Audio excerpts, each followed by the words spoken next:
வணக்கம். விமானம் பறந்து கொண்டுள்ள நேரத்தில் இடிமின்னல் தாக்கினால் விமானத்திற்கு ஏதேனும் ஆபத்து நேருமா என்பது பொதுவாக அனைவருக்கும் ஏற்படக்கூடிய ஒரு சந்தேகமாகும். இவ்வளவு உயரத்தில் விமானம் பறக்கும் நேரத்தில் இடிமின்னல் தாக்கினால் விமானத்திற்கு அல்லது அதனுள் பயணிக்கும் மனிதர்களுக்கு ஏதேனும் பாதிப்புகள் ஏற்படுமா என்பதை பற்றி இந்த காணொளியில் காணலாம்.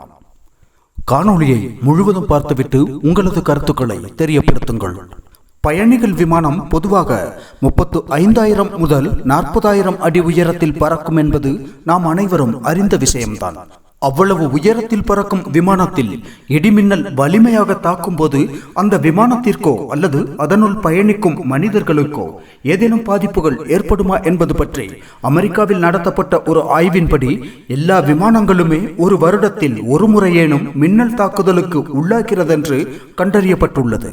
ஆனால் தற்போதுள்ள விமானங்கள் அனைத்துமே இடிமின்னல் தாக்குதலை தாக்குப்பிடிக்கும் விதத்தில் அல்லது பாதிப்படையாத விதத்தில் தயாரிக்கப்பட்டவையாகும். 1967 இடிமின்னல் தாக்குதலால் ஒரு மிகப்பெரிய விபத்து நடந்திருந்தது. அதில் விமானத்தின் எரிபொருள் டேங்கில் மின்னல் தாக்கவும் அதனால் எரிபொருள் டேங்க் வெடிக்கவும் அதன் மூலம் விமானம் பெரும் விபத்துக்கு உள்ளாகவும் செய்திருந்தது. ஆனால் அதற்கு பிறகு இடிமின்னல் தாக்கி விமானம் விபத்துக்குள்ளானதாக எந்த ஒரு சம்பவமும் பதிவாகவில்லை.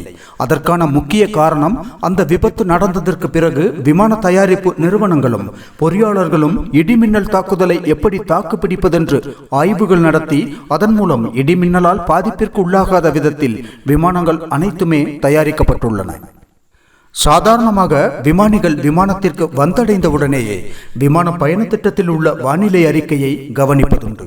அப்படி கவனிக்கும் போது அவர்களால் எங்கு எந்த பகுதியில் மோசமான வானிலை நிலவுகிறது, அந்த பகுதியில் எப்படிப்பட்ட நிலை உண்டாகும் என்பது பற்றியெல்லாம் தெரிந்து கொள்ள முடியும்.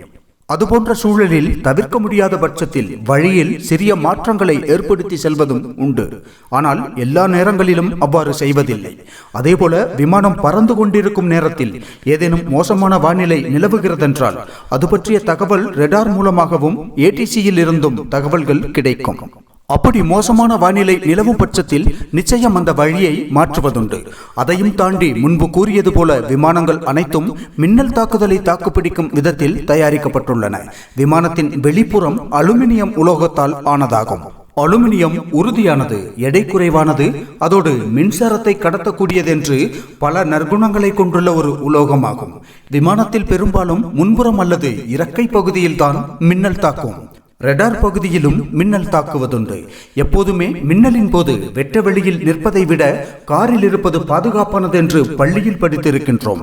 பாரடே விளைவின்படி மூடப்பட்ட உலோக சுற்றின் வழியே பாயும் மின்னோட்டம் அதன் உட்புறத்தில் எந்தவித பாதிப்பையும் ஏற்படுத்துவதில்லை. மின்னல் என்பது ஒரு மேக கூட்டத்தில் இருந்து மற்றொரு மேக கூட்டத்திற்கோ அல்லது தரைக்கோ மிக அதிக அளவில் குறுகிய காலத்தில் மின்சாரம் பாய்வதாகும். அந்த மின்சாரம் விமானத்தில் படும்போது விமானம் முழுவதும் மொத்தமாக மின்னிலை சக்தி பெறும். ஆனால் விமான பாகங்களுக்கிடையே மின்சாரம் பாய்வதில்லை. விமானமானது மூடப்பட்ட உலோகத்தால் தயாரிக்கப்பட்டிருப்பதால் அதன் புறச்சுற்றின் வழியே மின்னோட்டம் செல்வதால் உள்ளே இருப்பவர்களுக்கு ஆபத்தேதும் ஏற்படுவதில்லை. அதாவது விமானத்தை சுற்றி பாய்ந்த மின்னோட்டம் எர்த் என்ற நிலையில் தரையில் செல்ல இயலாத போது காற்றில் கலந்துவிடும். அதனால் மின்னோட்டம் பாய்ந்து வெளியேறும் பகுதி மட்டும் சற்றே பாதிப்படையும் என்றாலும் பெரிய ஆபத்துக்கள் ஏதும் நேர்வதில்லை. விமானம் ஆகாயத்தில் வேகமாக செல்லும் போது காற்றின் உராய்வினால் ஸ்டேட்டிக் கரண்ட், அதாவது நிலை மின்சாரம் உருவாகும். அதனால் விமானத்தில் உள்ள அனைத்து பகுதிகளையும் மின்கடத்தியால் இணைத்திருப்பார்கள். போதுதான் விமானம் முழுவதும் ஒரே மின்னிலை சக்தியில் செயல்பட முடியும். அதற்கேற்ப விமானத்தில் ஆங்காங்கே பொருத்தப்பட்டுள்ள ஸ்டேட்டிக் டிஸ்சார்ஜ் என்ற கூரான பொருட்கள் வழியாக மின்சார நிலை சக்தி வெளியேறிவிடும். அதிகமான மின்சாரத்தை வெளியேற்றும் போது அவை பாதிப்படைகின்றன.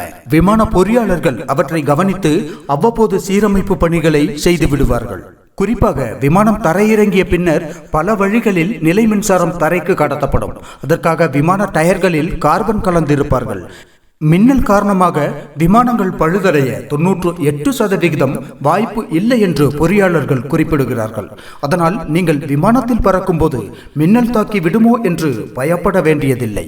மின்னல் தாக்கும் அந்த மின்சாரமானது விமானத்தின் முன்பகுதி அல்லது இறக்கை பகுதியில் இருந்து விமானத்தின் மேற்பரப்பில் முழுவதும் வால் பகுதி வரை பரவி காற்றில் கலந்து விடுவதுண்டு. காரணம், நாம் முன்பு கூறியது போல அலுமினியம் ஒரு எளிதில் மின்கடத்தியாகும்.